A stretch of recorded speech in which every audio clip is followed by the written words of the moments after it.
pjesën e dytë të këtij aktualiteti, më pyet një teleshikues zoti Shkëlqim, me që e lam aty, më thot rilindja të mbaroj mandatin më 1 qershor dhe mbas marrimit 4 vjeçar të 1 milion shqiptarëve të shtyhen 2 muaj zgjedhjet, si në Maqedoni me qeveri teknike. Pra nuk preket mandati i parë, ka një tradicion dhe përgatitemi për zgjedhje të reja. Okej, po. Se lam tek vettingu dhe te vettingu. Domethënë pastaj kalojmë edhe aty. Unë nuk hyj tek ajo pjesë që beson në faktin se vettingu e ka fajin që nuk bëhet bulevardi i ri në Tiranë. Nuk besoj që vettingu e ka fajin që rruga Lumit Vlorës filloi 2 muaj para fushatës dhe nuk filloi që kur u premtua. Nuk besoj se lungomare nuk bëhet në Vlorë sepse e ka fajin vettingu.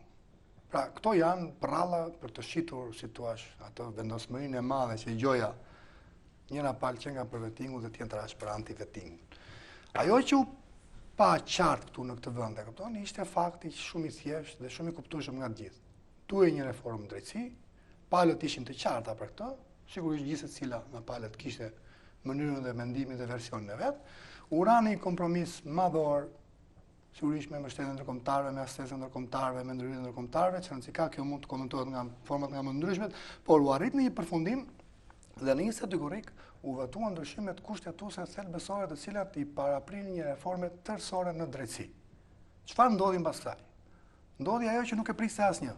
Majoranca në mënyrë të njëanshme prish këtë konsensus në vazhdimsi dhe miraton në mënyrë të ileanshme 7 ligje të cilat ishin thelbësore në zbatim të kësaj kushtetute dhe në zbatim të kësaj reforme në drejtësi. Pra, u prish konsensusi. Me prishjen e konsensusit ti nuk mund të presësh që sipas të bësh imponues dhe ti drejtosh dhe detyrosh tjetrin të bëjë ashtu si thot ti. Megjithatë, kjo nuk ka rëndësi. U prish konsensusi, e prish në mënyrë njëanshme, por çfarë ndodhi tjetër? U diskutua dhe u pranua 2 reforma thelbësore në Shqipëri. Do të ishin reforma drejtësi dhe reforma zgjedhore. Njëra u pranua dhe u votua, tjetra u sabotua. Nga kush? Mendon dhe beson njeri sepse reforma zgjedhore sabotohet nga opozita që është më interesuar drejt për ndryshimet. Pra do të thotë se majoranca sabotoi me qëllim reformën në reformën zgjedhore. Ne besojmë dhe besoj se kështu është, jo këtu, po në gjithë botën.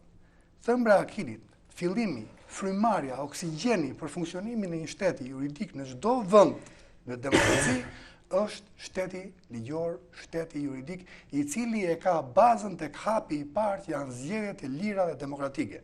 Në qoftë se do bëjmë zgjedhje siç janë bërë, apo siç janë bërë të fundit fare, ku shkon në Peshkopi dhe del partia që ti përmendis vota përmendun që se ekziston fare me 3.000 vota, apo 4.000 vota, apo 15.000, këtu se çfarë, apo të tipit që vit të vjedhim se i numrojmë vetë se nuk ka problem me kjo punë. Apo në qoftë se do të bëjmë prapë zgjedhje që sjellin një parlament të kyçi si ky që kemi tani ku nuk di njeri të nxjerrë saktësisht numrin se sa kriminal, sa bandit, sa hajdut, sa vrasës ke brenda në parlament, apo të bëjmë zgjedhje që nxjerrin kryetar bashkies që dalin më mbrapa përdhunues, dalin kontrabandist droge, trafikant, vrasës, e se çfarë, në qoftë se ne pretendojmë kështu dhe bëjmë një reformë siç pretendojmë që ka kjo shpëtimi i këtij kombi, jo zotëri, kemi gabuar, mashtrojmë veten, gënjejmë veten, por kjo nuk do të lejohet. Kjo është ajo që po rregulli i lojës po vihet. Pra, ne po kërkojmë që kjo reformë drejtësi që u bë, në qoftë se duhet të bëhet dhe ta krijojë të shtet që pretendohet, duhet të fillohet me hapjen e parë që është zgjedhjet e lira demokratike. Dhe pa u bërë këto, nuk mund të pretendohet për asnjë gjë tjetër. Zoti Balian. E para një, të nisim nga fundi. Për përbërjen e parlamentit e tjera të klasës politike, do të kemi parasysh një gjë, që karakteristikat ose vlerat antidemokratike të personazheve parlamentare e tjera janë të shtyra në mënyrë transversale në të gjitha partitë dhe të gjithë klasët politike. Tani, do kemi parasysh, kjo është realiteti. Do kemi parasysh një gjë. Unë përmenda që në fillim që kjo majorancë hoqi dorë nga disa politika populiste për qëllime elektorale afatshkurtra dhe bëri mirë. Për shembull, dhe përmbi pra në raport me politikat populiste elektorale zgjodhi politika dhe masa rregullatore. Pra preferoi më mirë të formalizoj shtetin dhe ekonominë se sa të rrisi pagat, të rrisi pensionet, ose të tolerojë pagesat e shërbimeve të tjera, të cilat krijojnë një kulturë shkrere, një kulturë jo shtetërore. Për shembull, bëri reformën e pensioneve, bëri reformën e tregut të punës, bëri reformën e energjisë. Pra, dhe rrëzoi mitin që ishte krijuar, kulturën që ishte krijuar, që tu mund të marrësh shërbim dhe të paguash. Dhe kjo, vërtet, kjo rëndoi familje. Nga ana tjetër, nuk është u tregua e pa shpirt qeveria, tha do paguajnë energjisë ose do vdisni. Jo. Qindra mira familje shqiptare kanë nënshkruar kontrata dhe kanë kalendarizuar pagesën e detyrimeve për energjinë dhe shërbimet publike që marrin sipas një afati dhe sipas mundësive të tyre. Pra, e ka thënë që shko, që energjia do paguhet, kjo nuk ka dyshim. Kuptohet, ti e i papunë sekretarura të pakta, atëre, do bëjmë bashkë një marrëveshje me korporatën që të sjellë energjinë, që ti do ta paguash sipas një kalendari, pra do fillosh të paguash dhe do shlyesh kur ke mundësi paguese ti. Pra, aplikoi masa shtrënguese rregullatore pro shtet dhe duke zgjedhur një mënyrë të përballueshme të përballimit, pra të shlyerjes së detyrimeve financiare nga qytetarët me të ardhurat pakta. Dhe më duket një politikë, pra zoti Barjaba e ka thënë 200 kW për ndriçim dhe prashtur në botë japë falas. Pastaj fillon pagesa 1 dhe 2. Në Shqipëri nuk u prek asnjë njeri, asnjë firmë e madhe që ishte afër këtyre dhe pagesa. Nuk ka burg. Mos u flasim me mund të shise. Tash po kaluam. Po jo, se kaluam. Mos kryejmë legjenda tani u fut në burg ai Rama shkarkoi një zëvendësministër.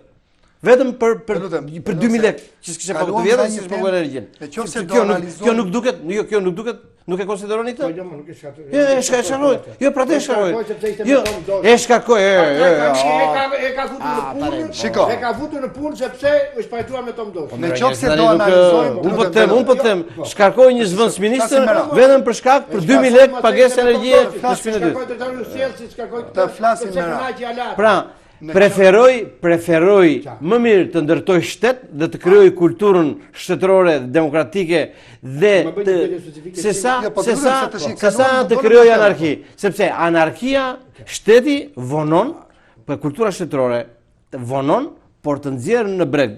Anarkia të krijon një përshtypje të mirë, të merr me të mirë në fillim dhe nuk të asnjë sekundi. Do ta besojmë në këtë. Unë nuk po vë në dyshim anën akademike të gjërave. Ne duhet të kthehemi me këmbë tokë dhe të flasim tek realiteti. Nëse ka qeveri më populiste në historinë e Shqipërisë dhe më mashtruese në kuptimin e manipulimit të opinionit, se kjo qeveri nuk ka. Pra, kontroll total mediave, do shikosh o kryeministin o kryetarin e bashkisë, s'ka alternativë tjetër, mashtrim, gënjeshtër, kokë e këmbë gjithë ditën. Reformat që bëri, edukimi, skandalos. Janë të bindur vetë që kanë dështuar. Vazhdojnë dhe i frynë fyllit prapë në atë birë. S'ka reformë më të mirë, thonë. Te Henri Qili s'ka rrugë tjetër. Të lutem të mbarojtësh. Ja dhënë 7 milionë euro për doktoratura dhe s'të ndërpreva asnjë fjalë. Lutem, asnjë paras, asnjë universitet privat nuk ka marrë para publike. I bëri të gjitha politikat që të shkosh vetëm atje. Vetëm atje. Ne, siç je ti akademik, jam edhe unë pedagog. Dhe e kuptoj shumë mirë sistemin e arsimit. Do të shkosh tash nëse do i marrë të analizojmë. Tash lutem të mbaroj. Të mbaroj. Pra, edukimi një dështim total. Reforma që u përmendet nga më të mëdhajat në energji. Çfarë ndodhi? S'kishte ndodhur në Shqipëri përpara dha të vartë veten njëri se s'paguan dot drejtat. Ka ndodhur, jo një rast, disa. Nëse kjo reforma konceptohet kështu, atëherë vazhdoni se mirë e keni. Po unë besoj se reforma duhet të kenë sensin e kundërt. Të krijojnë mundësi për të gjithë. Nëse ti i vë lagun në fyt atij që ka 20.000 lekë apo 50.000 lekë vjetra për paguar dhe atij që ka 20 apo 30 milion lekë e ke bashkëpunëtorin tënd, kjo është nëse e quajmë reformë, vazhdo, thelloje. Rendi dhe siguria në këtë vend është në pikën më të keqe që ka qenë në 25 vjet të fundit. Nuk dallon dot ministrin nga kriminali, kryeministrin nga kontrabandisti. Han, pin, kafe në mes pazarit, ku i do ti dhe bashkëpunojnë në mënyrë permanente të pa diskutueshme. Do reformat tjera që keni bërë. Çfarë keni bërë? Infrastruktura në këtë vend. Dhe ajo që u bë është lënë në mënyrë situatë me qëllim që të degradoj për të thënë që dhe këto që u bën nuk u deshën, jo më të bëhen të tjera. Në qoftë se ka një qeveri në historinë e Shqipërisë, 25 vjeçare, që nuk ka bërë asnjë gjë në këtë vend, është kjo qeveri që mbaron mandatin e saj. Një pyetje për zotin Barjava.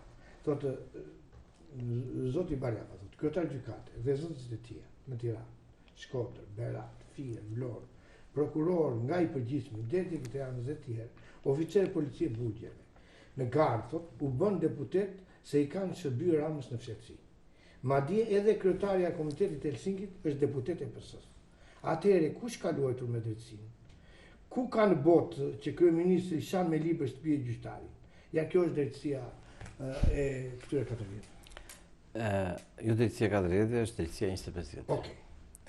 Të kemi parasysh një gjë. E para, në perceptimin e publikut, sistemi i drejtësisë është sistemi më i korruptuar. Tani, më i korruptuar. Pra publiku e percepton sistemin më të korruptuar që nuk jep drejtësi. Tani ne ç'do të bëjmë? Ne ose duhet të ndryshojmë perceptimin e publikut, ose do të ndryshojmë sistemin e drejtësisë. Dhe të gjitha indicet dhe të gjithë ka një konsensus publik popullor që sistemi i drejtësisë nuk jep drejtësi. Unë nuk do të merrem me rastin që një çdo qytetar i manipuluar. Absolutisht 100%. Në qoftë se kryeministri del që ka dispozicion me gjatë 24 orë dhe nuk bën gjë tjetër vetëm se shan, çdo profesionist denigron gjyqtarët sigurisht që përfshir këta njerëz të nderuar që përmendë kryetari e Komitetit të Helsinkit, ka të drejtë kushtetuese të zgjedhë dhe të zgjidhet dhe po i përmend publiku, po i përmend publiku. Shiko, unë sinqerisht ja kam lënë në dorë 100% publikut edhe këtë debat. Përkundrazi. Bedo, jam më afër kësaj fushë.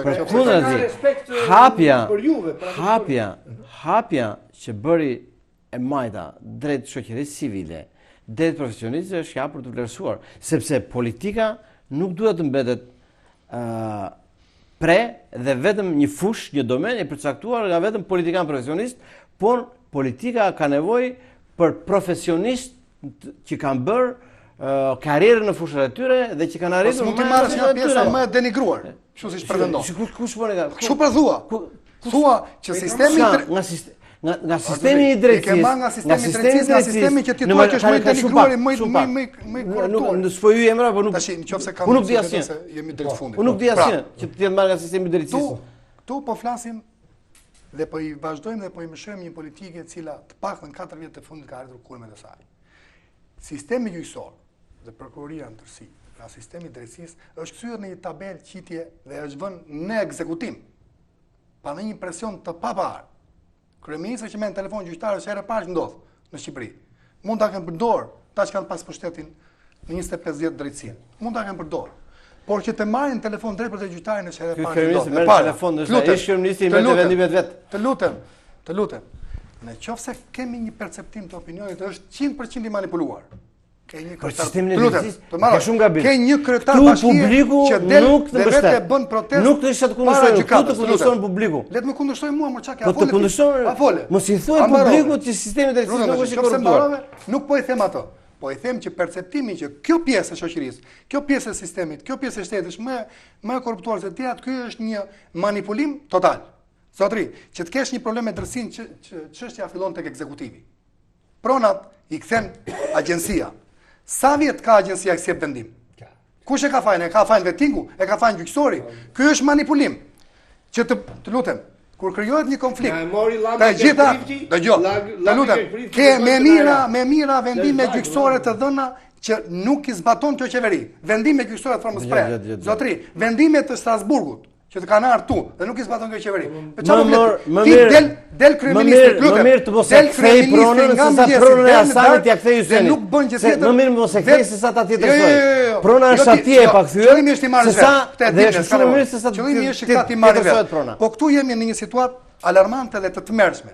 Kryeministër, ministri i brendshëm që del ku e gjen kompetencën, ku e gjen të drejtën, si ka mundësi që të dalë ministri i brendshëm dhe të denigrojë drejt për drejt gjyqtarët. Si ka mundësi? Ku e keni dëgjuar? Më gjeni një rast unikal në botë. Se më thua një fjalë të ministrit të brendshëm që nuk kërcënon gjyqtarët. Ore, ai kërcënon gjyqtarët. Kërcënon gjyqtarët. Opozita do të bosh që skeqjes. Pra janë bashkuar opozita, bosh që skeqjes sot. Mafia, prokuroria dhe gjyqtori janë bashkë. Ministri i Brendshëm, ku ke punë? Shkon në hipotekë. Mbaron punë pa paguar lek. Jo, ministri shkon në gjendje civile, shkon në një drejtori tjetër, shkon tek një sektor. Ku ka këtu më? Këtu është korrupsioni, sheshit, këtu nuk hedhot një hap, nuk marrët një punë, nuk merret një vërtetim në institucion shtetëror. Paske, shiko, duhet ta lëm të flasi për një gjë që mund të flasi.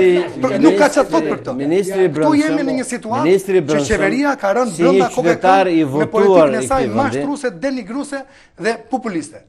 Përdor të gjitha mediat që ka vënë në dispozicion. Se përmendën ministri i Brendshëm. Ministri i Brendshëm. Shiko, ministri i Brendshëm. Si një qytetar, si një politikan i votuar i këtij vendi. Si një legislator i votuar i këtij vendi, si një qeveritar i votuar i këtij vendi, nga shumica e votuesve. Shumë shqiptar 2013. Këtu ke drejt. Shikoj, ka votuar. Si një ministër i votuar. Nga shumica e popullsisë. Është në të drejtën e tij.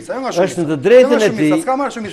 Është në të drejtën e tij të bëhet interpret i zërit të votuesve dhe gjykimit të votuesve të vetë dhe i qytetarëve të këtij vendi. Dhe kur publiku ndeshet me padrejtësitë e sistemit të drejtësisë. Kur qytetarët vuajnë pasojat e tjetërsimit të pronës nga sistemi i drejtësisë. Kur votuesit, ata që kanë votuar dhe ata që kanë votuar, vuajnë në një sistem, ministri i Brendshëm bën detyrën e vet të bëhet interpret i zërit të tyre dhe të gjykojë sistemin. Foli ministri i Brendshëm. Sa ministri i Brendshëm nuk jep një drejtësi tha. Çfarë tha? Çfarë tha? Të varet gjyqtari. Del ministri i Brendshëm. Të çka më arrestuar mos e liro. Arrestoi gjyqtarin, jo, tha. Drejtësia nuk jep drejtësi. Po këtë pra është denigrimi që bën ti për atë perfekcionin që krijon. Jo, thotë vërtetë. Kush është vërtetë? Denigrimi është kur e fyen personalisht. Shumë gabim. Denigrimi është kur i bën ato që i ka bërë qeveria. Edhe personalisht që ka fyer dhe pastaj ka kërkuar falje. Dhe kur i thuan nuk e bër detyrën, nuk është denigrim, por është vënie me shpatulla për muri për mosmarrjen e një përgjegjësie publike. Ka të drejtë si qytetar. Si qytetar. Ora i del flet si ministri i Brendshëm. Për më tepër që është qytetar i votuar. Jo, absolutisht se ka. Qeveritari i votuar. Është një legislator i votuar dhe ka të drejtë të shprehë, të shprehë të çdëdhënës interesave dhe të qytetarëve të denigrohet dhe të bëj presion në pushtet tjetër. Nuk ka denigruar asnjë. Po arrestova unë mos e liro ti. Atëherë ç'kuptim ka shteti? Le t'ja bëj të gjyqin vet. Jo. Po kështu pra vaj. Nëse liron ti do ti e bosh sketches. Nëse gjykata liron kriminal, ministri i Brendshëm ka të drejtë të shprehë pa kënaqësinë e vet. Ora gjykata e lën kriminal se bën presion. Nuk e arrestoi ministri i Brendshëm gjykatën. Nuk e arrestoi gjykatën. Tha ti bën presion. I tha se mund ta arrestoj ai. Me mendjen çka arreston ai. Tu çdo arreston dot ai. Çdo qytetar. Me mendjen që kanë këta të arrestojnë. Çdo qytetar ka të drejtë të gjykojë që filozofinë arrestimit kanë në gjë. Për më ministri i Brendshëm. S'ka nevojë ata. Për më tepër ministri i Brendshëm. Që është një qytetar i votuar, që ka marrë përgjegjësi se të është votuar. Mos ngatroj gjërat se jeta akademik dhe mos fol domon kot më kot. Pse flet ministri i Brendshëm? Kjo është të flasësh të afusësh me fal për shprehjen kop dhe të vazhdosh i biesh një fylli që po i bie një qeveri e cila nuk po kupton se çfarë bën dhe nuk po kupton se ku po e fut. Folklorizma dhe pse flet ministri i Brendshëm? Jo, është shumë e thjeshtë. Ministri i Brendshëm vëlla është antar i parlamentit, është antar i qeverisë dhe është pushtet ekzekutiv dhe është i ndar.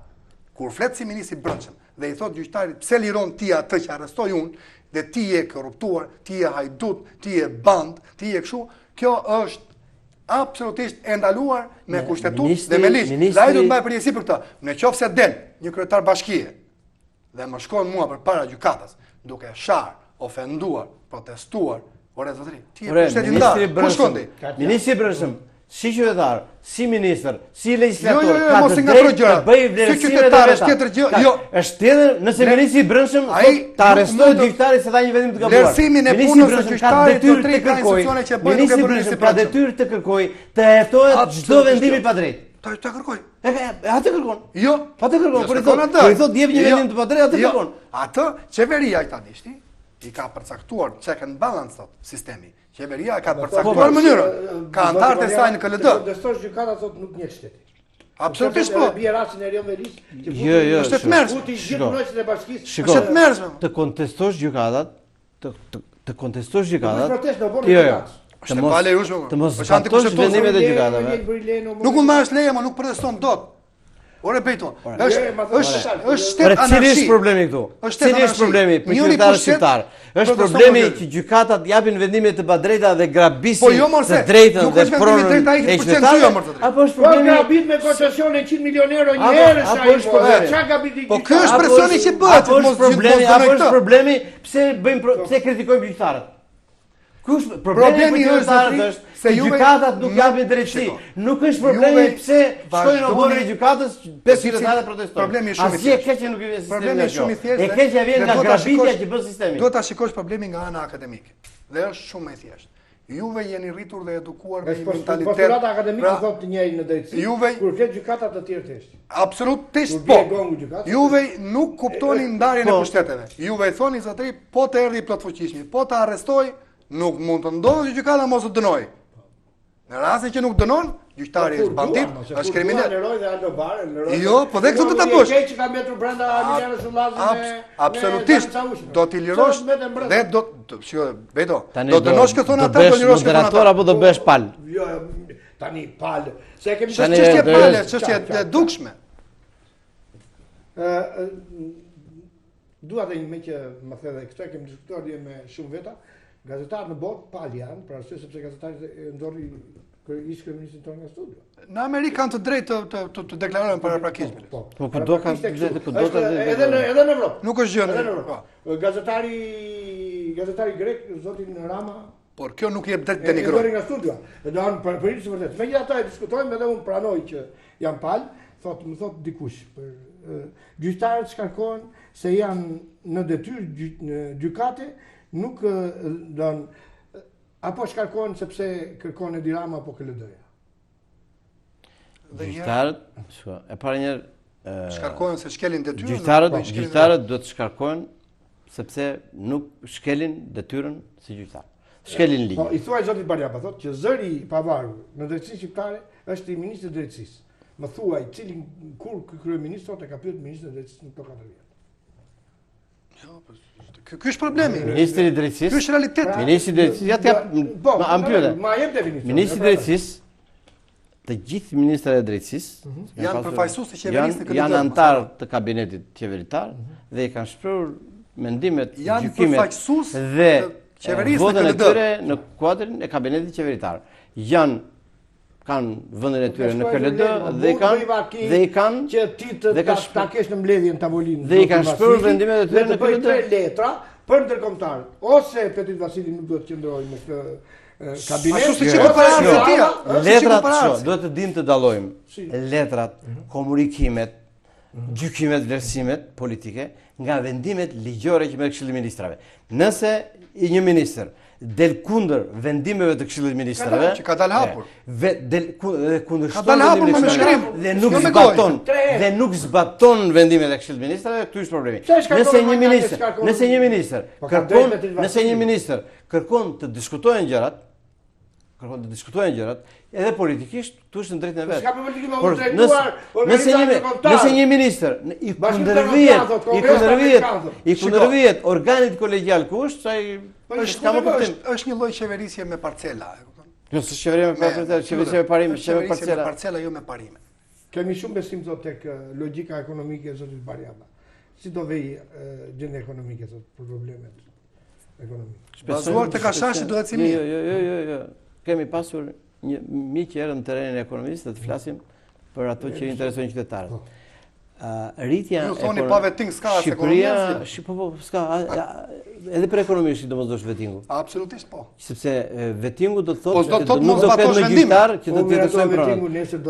Jo, vetingu nuk është eliksiri që do jap zgjidhje për çdo gjë. Por vendi ekonomia e Shqipërisë ka hyrë në një fazë rritje pozitive të qëndrueshme, nga 1% që ishte më pak se 1% që ishte rritja në vitin 2013, ka shkuar në 3%. Kjo është një lajm i mirë. Ky është një lajm i mirë. Ne shtuar probleme në spital. Nuk afroi dot spital shtetëror sepse edhe doktori kur viziton do marrë ilaçet para kësaj farmacie. Zakonisht për spitalet ankohen më shumë ata që s'kan qenë asnjë në spitale. Okej, është mendim i jot. Më thot dikush për zotin Lepenizo. Veprimi i Erion Velis para gjykatës ishte një lefenizëm të cilin ai e bën në çdo moment të ditës së tij punës. Në qoftë se ka dobësi të shtetit shqiptar, dhe sot që ishin të dukshme, rasti Erion Verisë është flagrant. Antikushtetues, nuk veproi as prokuroria, as gjykata. Duhet të kishte të ishin ndërmarr hapa ligjor. Si mendon ti Barema? Nuk është problemi. Nuk është çështje diskutim kjo, kjo është çështje ligjore. Problemi për qytetarët shqiptar është që gjykatat të mos japin vendime të padrejta, të cilat cënojnë të drejtat e tyre pronësore, ekonomike, financiare, etj. Sesa dhe është problem më i vogël fakti që veshkojnë 5 të rinj dhe bëjnë presion dhe janë kohë për gjykatat. Sekretari bashkiake. Po sekretari gjithë policia bashkiake. Dakor. Edhe ky është problem, por është problem më i vogël se sa problemi. Jo, nuk është ky problemi më i madh. Është problemi thelbësor. Jo, s'është problemi thelbësor është ndërhyrja e ekzekutivit gjyqësor. Thelbësori është që sistemi i drejtësisë nuk jep drejtësi. Kush të tha? Dhe ata pse para gjykatja ishte çështja në gjyq? Ne këtë drejtësi kemi. Ne gjyq nuk dohemi të bëjmë na dy gazetarë brenda javës. Është rrau Bledi Mane, i kanë dalë këtu në shtëpi nëse njëshi, i kanë bërë plejë dhe ngrirë dorë. Ka rrah dieli i fundit sa ka dalë nga shtëpia. Çfarë është kjo? Sepse i kemi harruar thoshtë nga vitin në theshta. Ky është dhunimi i fjalës së lirë. Unë mendoj se kjo ka të bëjë drejt për drejt me rritjen e sigurisë dhe të rendit të vend.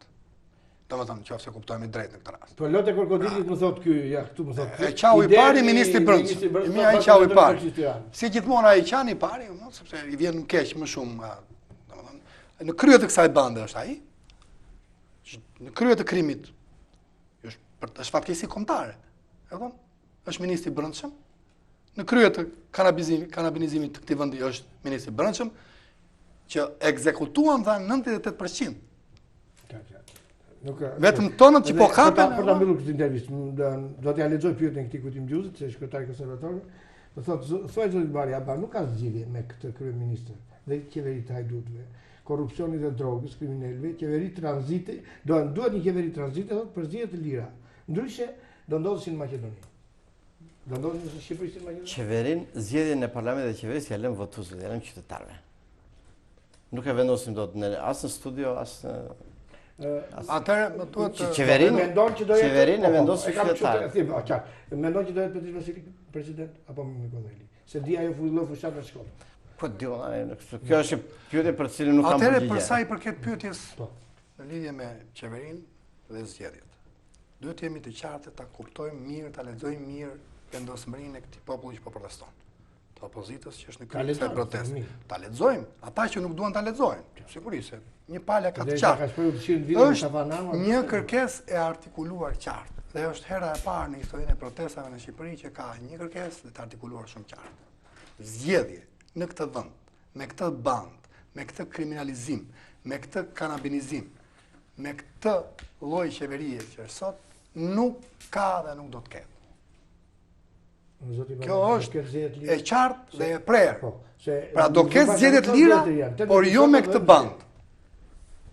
Shko, zgjedhjet, u thash, ne duhet të gjithë të kontribuojmë që zgjedhjet në Shqipëri të jenë të pranueshme. Të jenë të pranueshme edhe nga fituesit, të jenë të pranueshme edhe nga humbësit.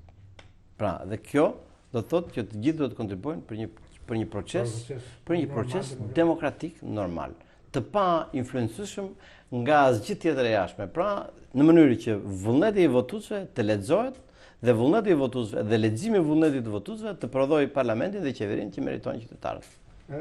Kam dua dhe një mendim të fundit, zoti Kosta, sepse ka shumë debate në lidhje me gazetarët, me qëndrimin e tyre në studio, me qarkullimin e gazetarëve që një para analistëve kështu, ose vjen reporterë tek çadra e PD-s, e raportojnë me sinqeritet kur vetë analistët brenda në studio e përmbysin. Duhet të jenë gazetarët pjesë ose palë politikës? Gazetarët duhet të jenë në misionin e tyre të informojnë publikun. Të informojnë publikun dhe të ushtrojnë pushtetin e tyre. Opinioni përpunohet nga gazetarët. Por, dakor. Jo thua para se shtypi duhet dua me sinqeritet, ta them. Shtypi duhet të jetë në misionin e vet të ushtrimit të pushtetit të vet. Por nëse një gazetar dëshiron të bëhet politikan, ne nuk e ndalojmë dot. Zoti shkëlqim për këtë pyetje që ta mbyllit fund. Baza e këtij lloji sistemi është tek shtypi i lirë. Pra zgjedhje të lira, shtyp të lirë, është i vetmi, është mjeti i informacionit. Nuk e di njeri çfarë vendimi merr qeveria nëse nuk ka gazetar. janë ata që bëjnë publik, qeveria se bën vetë. Ke plot vendime që mezi zbulojnë me vonesë. Pra, kanë rol kyç në demokraci. Në qoftë se nuk u garantohet këtyre, se këta duan garancinë dhe terrenin ku të punojnë. Gazetar tani ishte vërteta politike, se deri tani 3 vjet ne këta kanë kujtuar se kemi vajt, kemi fletur dhe nuk ka reaguar askush, ka pritur. Shiko, këta gazetarët se duke manipuluar mediat, indirekt manipulojnë ose keq përdorin gazetarët. Gazetarët mund të jenë pjesë të partive politike. E meritojnë të rritë. Edhe televizave, sigurisht, sepse keni shbajtur vetë në këtë tani këtu duhet të ndajmë. Tarifet një gazetar nuk do të jemi kur dakord. Gazetarët mund të gabojnë. Gazetarët mund të gabojnë, por gabimi që bëjnë gazetarët nuk shlyhet duke rrahur gazetarët. Nuk është ajo. Po pse? E kisha në orën 10 në kuptimin e keq përdorimit. Pra, gazetarët po keq përdoren. Gazetarët mund të keq përdoren, por kjo s'do të thotë që gazetarët duhet i rrajmë në mes të ditës. Absolutisht ajo, unë të thash edhe një herë, kjo është çështje e sigurisë dhe rendit të garantuar nga ministri i brendshëm. Kjo është çështje e mentalitetit dhe e përdorimit të gazetarëve nga ata që neve kemi mëkatet tona. Ju falenderoj që kishte studio. Faleminderit. Faleminderit televizionist, ne ishim në studio me zotin Kosta Variava, me këtë akademik, me këtë njerëz që është miku im i veçantë. E ke prerë para në studio, po ti ta bën debatin interesant, se pas edhe në reagimin. Faleminderit. Ishim në studio me zotin Shkëlqim Lepenica, në kryetari i Partisë Republikane, me këtë avokat të nderuar, me këtë njerëz që unë i besoj fjalës tia sepse ka qenë edhe drejtori i kuadrit në Ministrinë e Drejtësisë. Atë që ka bërë Ministri i Drejtësisë Edi Rama, unë jam i të shtuar. Faleminderit. Faleminderit për ftesën. Të nderuar televizionistë, falenderoj për